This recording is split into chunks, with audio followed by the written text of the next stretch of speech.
So I also am kind of sick today, which sucks.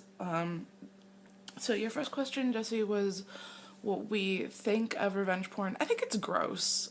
I just I see no reason to ever do it, and it's a sign of our worst nature and impulses. I don't think it's really like it is a felony. It's on the books as a felony.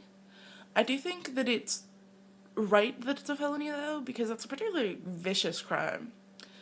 I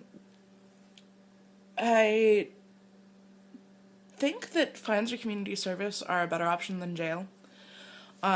Partly because they actually like give back to the system, and feeding the prison industrial complex is just not a good idea.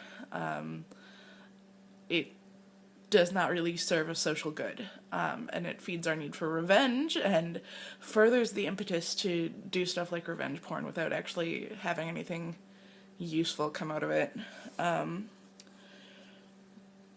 Okay, as to whether web hosts should be held responsible, I'm actually going to talk about one of Tracy's other questions, about consent and the circumstances under which it should be disseminated.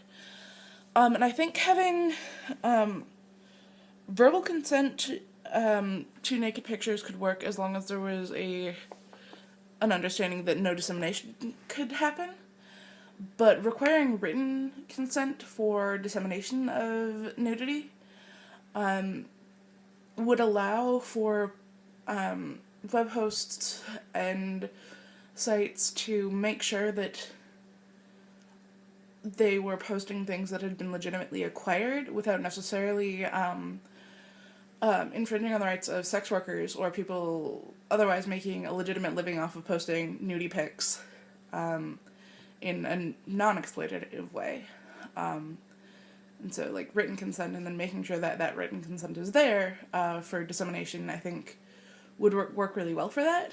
And then, like, web hosts that, well, mostly site managers that don't make sure that there's, like, consent papers could be held responsible for violating that. And then